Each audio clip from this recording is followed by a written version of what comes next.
Untuk pengujian hipotesis ya, yang hari ini itu kita akan coba discuss ya mengenai pengujian hipotesis dengan satu variabel ya, dengan satu variabel. Misalkan satu nilai rata-rata ya, atau misalkan satu nilai proporsi ya. Biasanya mu sama dengan gitu ya. Mu sama dengan suatu angka gitu ya. Mu sama dengan suatu angka. Jadi hipotesisnya atau H0-nya ini mu sama dengan suatu angka tuh ya, misalkan 3 gitu ya, 10, 100 dan seterusnya. Ini berarti hanya dengan satu variabel, yaitu variabel rata-rata. Nah, nanti untuk minggu depan ini pengujian hipotesis dengan dua variabel ya. Dengan dua variabel itu misalnya ya beda dua rata-rata. Berarti di situ ada mu1, ada mu2 ya. Jadi mu-nya ada 2 atau beda proporsi ya P-nya ada 2, P1, P2 gitu ya. Oke, kita akan ini ya ke sini.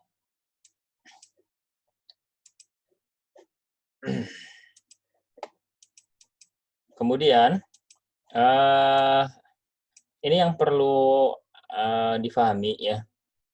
Jadi pengujian satu variabel itu ada uji terhadap rata-rata ya, ada uji terhadap proporsi ya.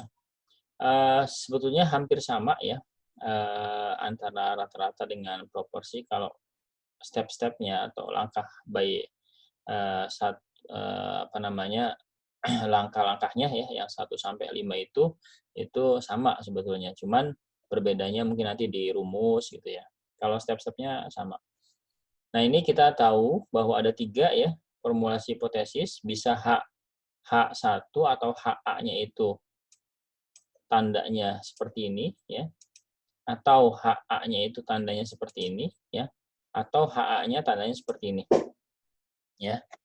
Jadi lebih dari, kurang dari, ini tidak sama dengan ya.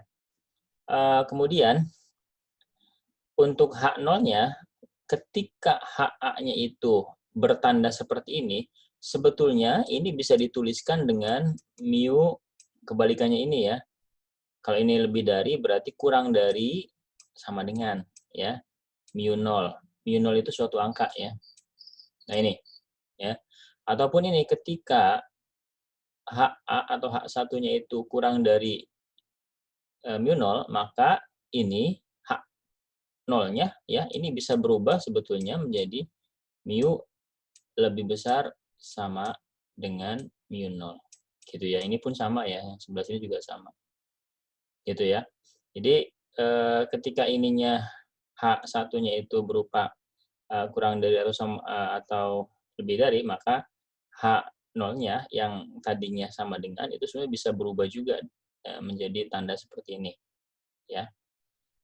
Yang jelas H1 dengan H0 itu harus saling berseberangan ya, tidak boleh ada irisan.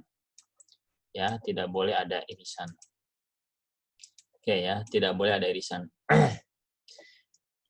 Ya, ini adalah bentuk apa namanya untuk uji satu arah ya, uji satu arah. Jadi kalau yang tanda H1-nya atau hipotesis tandingannya kurang dari atau lebih dari, maka ini adalah uji satu arah. Ya. Kalau yang tanda H1-nya atau H0-nya itu tidak sama dengan seperti ini, berarti ini adalah uji dua arah ya. Ini uji dua arah. Ini uji dua arah ya, uji dua arah. Ya. Oke, untuk daerah penolakan ya, terutama kita fokusnya pada daerah penolakan ya. Kalau H1-nya tandanya lebih dari ya, lebih dari ini seperti ini, maka daerah penolakannya juga sama ya. Ini lebih dari Z0, ini nanti Z0 itu dihitung ya, ada rumusnya, lebih dari Z alfa ya. Jadi ditolak jika Z0 lebih dari Z alfa. Kemudian kalau ini tandanya kurang dari, sama juga ya, daerah penolakannya nanti Z0 kurang dari ya minus Z alfa. Berarti ada di sebelah kiri ya. Kalau ini ya, ini sebelah kanan. Ya. Jadi kalau hipotesis tandingannya lebih dari, maka daerah penolakannya ada di sebelah kanan. Berarti kalau kita gariskan seperti ini ya, misalkan. Nah, kalau yang ini nih, sebelah sini. Kalau yang ini ya. Tapi kalau yang ini berarti sebelah kiri, sebelah Z minus ya. Seperti ini. Ya, sebelah kiri di sini. Ya, nanti lebih jelasnya mungkin ada contoh soal ya. Nah, kemudian kalau ini ada pada dua-duanya ya. Nih, daerah penolakannya ada pada dua-duanya. Ya, pada sisi kiri dan sisi kanan, tapi sebesar alfa per 2 ini. Ya, tapi sebesar alfa per 2. Sebesar alfa per 2. Ya, jadi kalau yang dua arah berarti sebelah kiri dan sebelah kanannya ada daerah penolakan ya. Tapi bukan sebesar alfa, sebesar alfa per 2, dibagi 2 alfanya. Halo?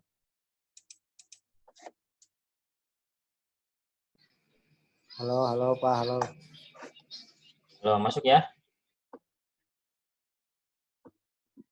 Kedengaran ya? Suaranya kedengaran nggak? Suara saya? Kedengaran Pak. Kedengeran. Oke, lanjut ya. Oke, itu untuk ini ya yang harus diperhatikan ya di dalam pengujian hipotesis. Kemudian untuk menghitung ujinya pada langkah keempat itu kan kita menghitung uji statistiknya ya. Nah, rumusnya itu adalah ini. Ini untuk pengujian satu rata-rata, ini untuk pengujian satu proporsi ya. Kalau untuk rata-rata itu dibedakan ada sampel besar, sampel kecil ya. Kemudian juga ada simpangan baku proporsi atau populasi ya diketahui dan simpangan baku populasi tidak diketahui. Ini rumusnya ada sedikit perbedaan ya. Jadi kalau yang simpangan baku populasinya tidak diketahui, simpangan baku populasi itu apa sih? Tok ya, simpangan baku populasi tok. Ini ketika toknya tidak diketahui maka pakai S saja ya, ini pakai S.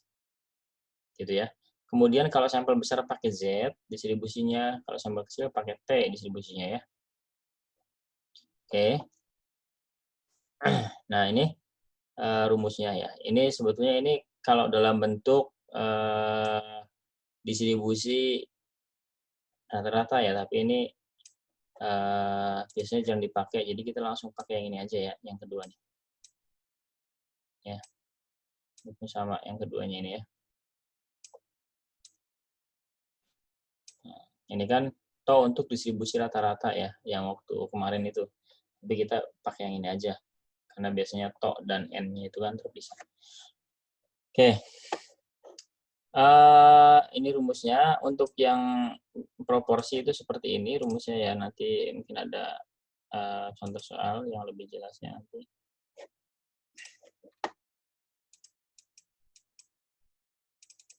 Nah, ini adalah contoh soal pertama ya. Misalkan seorang peneliti ingin mengetahui apakah tingkat kematian ikan di suatu populasi tambak rata-rata masih tetap 30 ekor atau lebih kecil dari itu.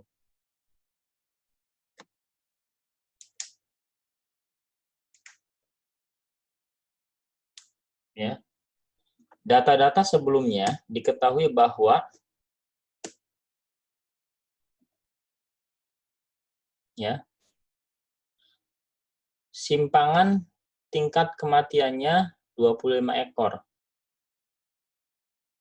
Sampel yang diambil 100 tambak, dari 100 tambak ya, untuk diteliti dan diperoleh rata-rata kematiannya 27 ekor. Apakah nilai tersebut masih dapat diterima sehingga tingkat kematian 30 ekor? Nah, ujilah dengan taraf nyata 5%.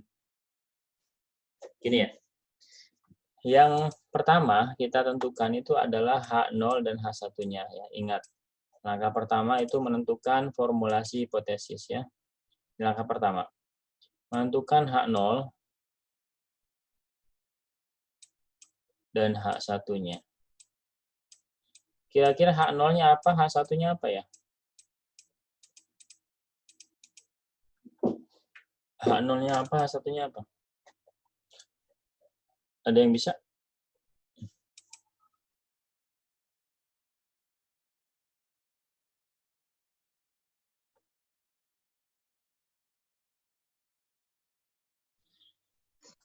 H0-nya rata-rata tingkat kematian ikan kurang dari sama dengan 30.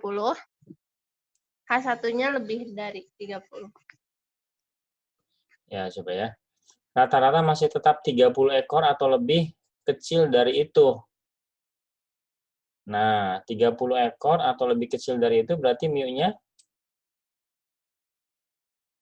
Kurang dari sama dengan. dari sama dengan nggak? 30 ekor atau lebih kecil dari itu. Ya, kurang dari sama dengan ya. Benar nggak yang lain? Ya, tetap 30 ekor ikan atau lebih kecil dari itu. Ya, ini atau lebih kecil dari itu. Berarti kan kurang dari, berarti 30 dan yang angka di bawahnya gitu ya. Ya nggak? Nah, berarti mu-nya kurang dari sama dengan 30. Ingat, kalau H0 itu harus ada tanda sama dengan ya. Baik itu sama dengan, persis sama dengan seperti ini, atau paling tidak kurang dari sama dengan, atau lebih dari sama dengan. Oke, ya. Kemudian, H1-nya apa? Ya udah kebalikannya, mu lebih dari 30. Gitu. Ya. Nah, ini yang paling penting ya, yaitu menentukan formulasi hipotesisnya. Karena kalau yang setelahnya, setelah menentukan ini, itu hanya menghitung saja ya. Jadi, penting untuk bisa menentukan mana H0-nya, mana H1-nya. Ya, untuk soal pengujian hipotesis itu banyak sekali dan beragam ya. Banyak sekali dan beragam. Sehingga kita perlu jeli ya. Kemudian yang langkah kedua apa? Langkah kedua itu menentukan taraf nyata ya. Taraf nyata atau tingkat signifikansi atau alfa ya. Ini alfanya berapa? Nah, alfanya adalah 5%. Berarti 0,05 ya. Oke. Kemudian ujinya satu arah atau dua arah? Nah, perhatikan H1-nya. H1-nya itu kan tandanya seperti ini, kurang dari atau lebih dari. Maka ujinya adalah uji satu arah ya. Uji satu arah. Ya, uji satu arah. Kemudian yang ketiga, nah ini, menentukan apa? Masih ingat nggak? Kriteria pengujian. Menentukan kriteria pengujian itu apa? Menentukan kriteria pengujian itu adalah menentukan daerah kritisnya. Ya. Kalau tadi di dalam penjelasan tadi itu menentukan ini ya, ini adalah kriteria pengujian. H0-nya ditolak jika apa ya. H0-nya diterima jika apa. Nah, ini adalah kriteria pengujian ya. Ini lebih mudah memang digambarkan ya. Kalau ditulis dalam notasi seperti ini memang agak susah ya untuk dibayangkan. Sehingga kalau saya lebih enaknya digambarkan saja. Ya. Coba ini digambarkan. Gitu ya. Nah. Ya. Saya tadi bilang bahwa kalau H1-nya itu lebih dari, maka daerah kritisnya ada di kiri apa kanan? Kiri. Lebih dari. Coba balik lagi nih. Nah, lebih dari ya. Maka daerah kritisnya, daerah kritis itu daerah yang ditolak ya. Ada pada sebelah kanan. Perhatikan ini Z-nya Z positif ya. Kalau ini Z-nya negatif ya yang ini. Oke ya, berarti ada pada sebelah mana? Kiri apa kanan? Sada. Kanan, Pak, kanan. Kamu kiri kanan oke sih ya.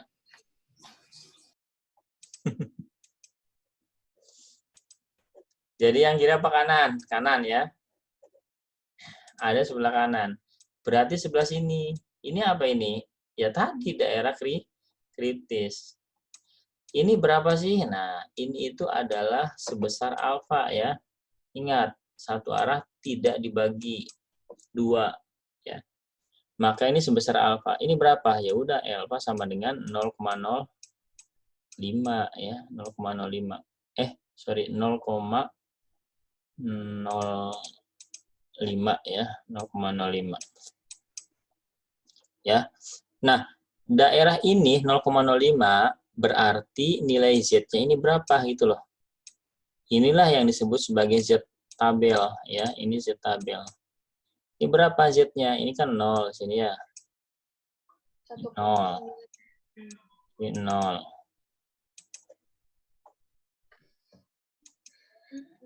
Ini 0. Nah, ini di sini berapa?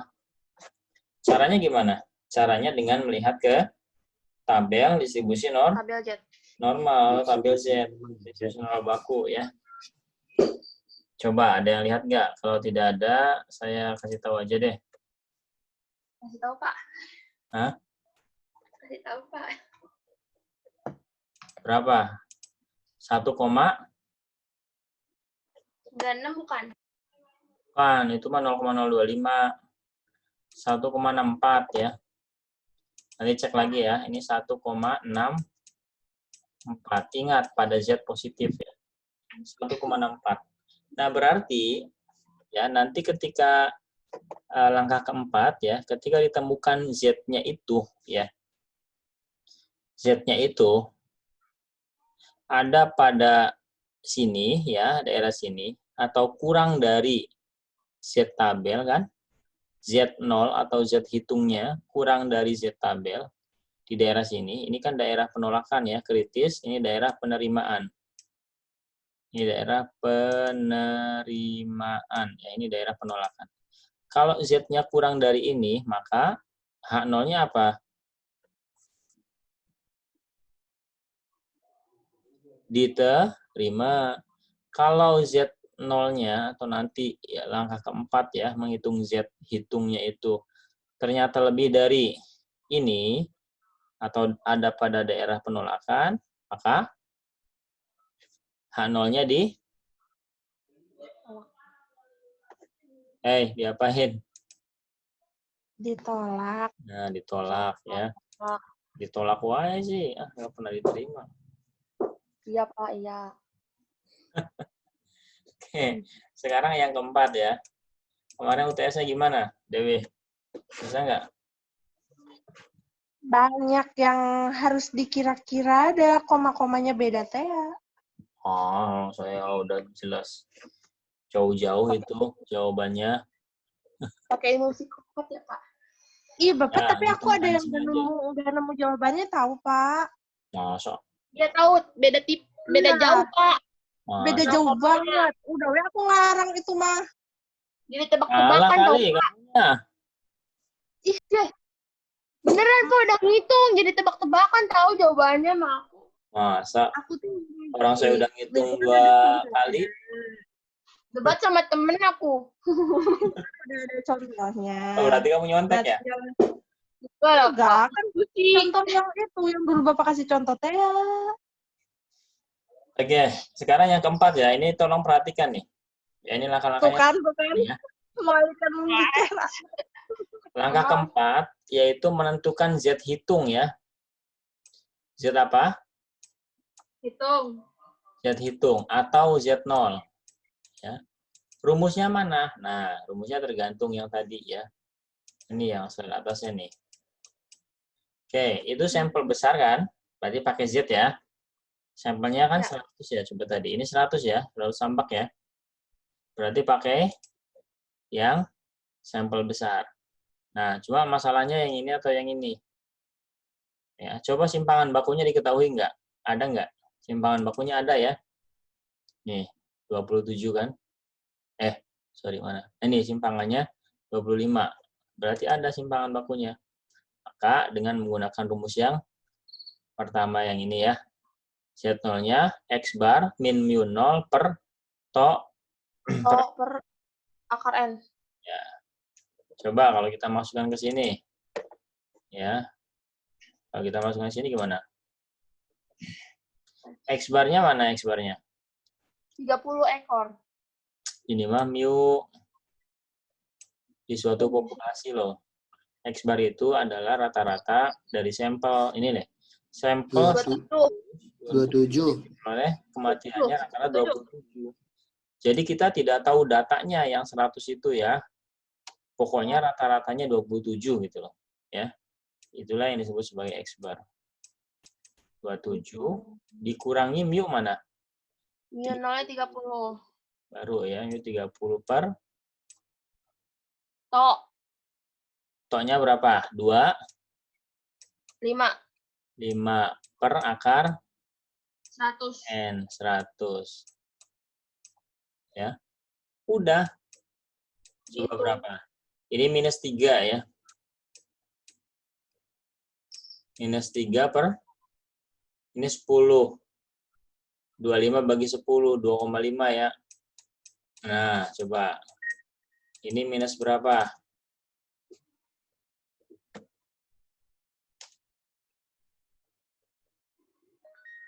1,2 minus. Minus 1,2 ya. Minus 1,2. Kita lihat sini. Minus 1,2 di mana? Ah, kira-kira di sini lah ya. Ini minus 1,2. Ada pada daerah penerimaan atau penolakan? Bener. Penolakan. Ya, ditolak wae sih ya kamu mah. Penerimaan, Pak. Penerimaan tuh. Ya, kan daerah yang putih tidak diarsir ya. Daerah penerimaan. Nah, maka yang kelima ini menarik kesimpulan. Apa kesimpulannya? Nilai Z Kesimpulannya sama adalah H0 diterima ya. Jadi ingat, yang diterima itu H0-nya ya. Kalau H0-nya diterima, maka otomatis H1-nya ditolak. Ya. Jadi yang diterima atau ditolaknya itu H0 ya, bukan H1. Ya, patokannya H0-nya. Ya. Kalau di sini misalkan di sini ya, maka H0-nya ditolak. Misalkan kalau di sini. Dengan begitu H1-nya diterima gitu ya. Maksudnya apa sih H0 ditolak? Nah, maksudnya adalah berarti H0 diterima berarti apa? Iya, tingkat kematian itu di bawah 30 ekor, rata-rata di bawah 30 ekor gitu loh. Ya. Ini kan balikin lagi ke sini. H0 diterima apa sih H0? Berarti mu kurang dari dengan 30. Oh, berarti ya tingkat kematiannya kurang dari 30 rata-ratanya gitu ya. Nah, kira-kira seperti itu. Coba dicatat ya. Atau enggak di screenshot nih, mumpung banyak tulisannya ya. Nanti dipelajarin lagi. Sudah? Kalau sudah? Udah lah, Pak. Udah. Udah? Ya, udah screenshot ya. Udah ditulis. Kemudian, contoh berikutnya ya. Ini. Coba ya.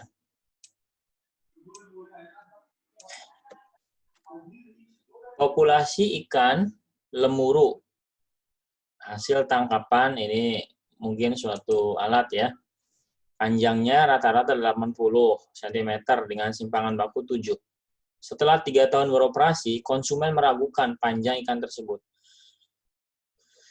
Ya, guna meyakinkan keabsahan hipotesis itu, seorang peneliti mengambil sampel acak 100 ekor ikan dan diperoleh hasil perhitungan panjangnya rata-rata 83 dan standar deviasinya tetap. Berarti tetap itu maksudnya 7 sama ya.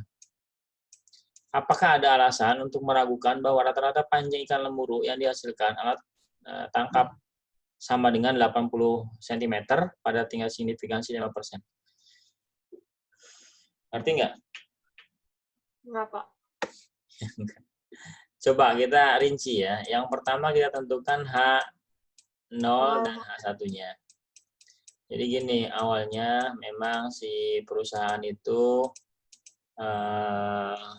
beranggapan ya, atau menjudgment bahwa rata-rata ikan tangkapannya 80 cm dengan simpangan bakunya 7. Nah, kemudian ada setelah 3 tahun, ada konsumen yang meragukan pernyataan tersebut. Ini kayaknya saya dapatnya kok kurang dari 80. Kok dia bilangnya 80 gitu loh kira-kira ya. Ada konsumen begitu. Oh, meragukan ya. Ini kayaknya kurang dari 80 cm gitu loh ya. Nah, guna meyakinkan keabsahan hipotesis, seorang peneliti mengambil. Jadi untuk meyakinkan konsumen lagi ya, mengambil sampel acak 100, kemudian didapatkanlah rata-ratanya 83. Ya, oke. Berarti gimana? H0-nya apa sih? H0-nya? H0-nya apa? Ada yang bisa tahu? Mu? H0-nya panjang rata-rata ikan lemuru sama dengan 80. Nah, terus? Terus? H1-nya? H1-nya berarti panjang rata-rata ikan lemuru lebih dari, kurang dari. Enggak dong. Tidak sama dengan 80. Tidak sama dengan. Ya. Gitu ya. Coba perhatikan di sini. Ini perlu penelitian memang ya. Perlu perhatian ya untuk langkah pertama ini. Ya, ini kan sama dengan 80 ya. Benar nggak? Sama dengan 80 cm. Udah kalau ada bahasa sama dengan, berarti itu adalah mu nolnya. Sorry, itu adalah H nolnya ya. H nolnya. Berarti mu sama dengan 80. Nah, kalau mu sama dengan 80, berarti sudah tidak bisa diotak-atik lagi ya. Mu tidak sama dengan 80 dong. Ya. Meragukan kan bisa berarti ya, bisa berarti begini. Itu kok kurang kayaknya 80 cm gitu ya. Atau itu kok lebih dari 80 cm kayaknya ya gitu. Jadi yang namanya meragukan tuh bisa kurang dari, bisa lebih dari. Ya, makanya kan tidak sama dengan 80 ya. Gitu loh. Ini 80 titik ya rata-ratanya. Yang meragukan kan bisa jadi arahnya ke sini atau arahnya ke sana ya. Yang jelas dia bukan 80. Ya. Baik itu kurang dari 80, ini kok panjang banget sih kayaknya lebih dari 80 deh. Nah, gitu. Atau lebih dari ya, yang jelas bukan sama dengan 80. Nah, ini meragukan ya. Berarti ini dua arah ya, ini dua arah. Ini dua arah ya. Kalau tandanya seperti ini dua arah. Oke, langkah kedua apa? Menentukan taraf nyata atau alfa sama dengan berapa? 0,05 ya, 5%. Dua arah. Ya, dua arah. Berarti alfa per 2. Sehingga alfa per 2-nya sama dengan 0,0225. Oke, ini adalah taraf nyatanya. Yang ketiga, menentukan kriteria pengujian. Nah, ini lebih bagusnya digambar ya. Atau kalau dengan menggunakan notasi kata-kata juga nggak apa-apa ya. Tapi lebih bagusnya digambar. Dua arah berarti ada pada ini dan ini. Ada arah kiri dan kanan. Sebesar apa sih? Sebesar alfa per 2. Ya. Sebesar alfa per 2. Ini alfa per 2 berapa? 0,025. Ini 0,025. Itu loh. Ya. Kemudian nilai Z-nya berapa di sini? Kalau 0,025. 1,96. Nah, 1,96. Ya. Bentar dulu ya. Sebentar. Pak. 1,96. 1,96. Kalau yang sebelah sini berapa? Nah, ini versi negatifnya ya. 1 minus 1,96. Ya, sama saja. Ini versi negatif, ini versi positifnya. Oke, ini 0. Ya, ini adalah daerah penolakan, daerah penerimaan. Ini kalau dirangkai dengan notasi ya kayak yang tadi itu yang di atas ya. Kalau digambarkan seperti ini, lebih mudah digambarkan sebetulnya, lebih kebayang ya. Kemudian yang keempat apa? Yang keempat adalah Nilai Z. ya menentukan Z hitungnya ya. Z hitung. Ini sampelnya besar. Kemudian to-nya diketahui ya, berarti sama rumusnya dengan yang tadi. X-bar-nya berapa? 83. 83 ya. 83 dikurangi 80. 80 ya. 80 ya ini ya. Per 7. 7 dibagi akar berapa? 100 ya. Gitu kan? Oke, ada yang belum paham ini? Paham ya? Sama dengan berapa? 3 per 10, 0,7. 4,28. Berapa, Sada? 4,28. Hah? 4,28. Berapa? 4,28. Ya, 4, biasa aja ya, biasa-biasa. Sabar. 4,28. Oke, ini apa? Ini Z hitungnya. Loh, 4,28 di mana? Ya, ini di sini. Ini kan terus ya, ini enggak mentok sampai sini ya, ini terus dan tidak akan pernah nyatu ya, ingat. Nah, 4,28 mana? Ini. 4,28. Berarti ada di daerah apa? Penolakan. Penolakan H. Penolakan H. H0. 0. Berarti ini ya. Ini langkah kelima, keputusannya adalah menolak H0. Apa sih menolak H0? Menolak H0 itu berarti apa? Menolak bahwa mu-nya sama dengan 80. Berarti apa? Menerima H1. Apa? Menerima bahwa mu-nya itu memang tidak sama dengan 80 itu. Artinya apa? Sudah ada pergeseran, ya. Sudah ada pergeseran. Memang betul keabsahan, dugaan atau keraguan dari konsumen ya. Berarti sudah tidak stabil lagi yang namanya si alat ini ya, pulseine ya. Jadi sudah tidak stabil lagi. Yang tadinya rata-rata 80, ternyata setelah diuji bukti-buktinya itu tidak menunjukkan bahwa ini masih sama. Artinya apa? Sudah ada pergeseran baik itu penurunan ataupun kenaikan ya dari 80 ini. Ya, artinya perlu dihitung lagi atau perlu istilahnya dikalibrasi lagi ya. Kenapa? Ya, jaringannya. Nah, kalau di contoh soalnya, nah ini ditolak ya, H0 ditolak. Pada taraf nyata 5% terdapat perbedaan signifikan. X83 dengan mu 80 tidak terjadi karena faktor kebetulan. Artinya apa? Ya memang beda ya, bukan berarti kebetulan. Artinya ada perbedaan yang signifikan tuh berarti tidak sama antara ini ya, mu-nya tidak sama dengan 80. Berarti ada perbedaan yang signifikan antara 83 dengan 80. Ya, secara statistikal ya. Kalau secara angka ya memang jelas beda ya. Tapi kalau secara statistika itu perbedaannya signifikan apa enggak gitu ya. Bisa jadi ini dinyatakan tidak signifikan ya. Jadi gini. Dalam statistika tuh gini ya, ada misalkan 80 dengan 84 ya. Kalau angka mah beda ya.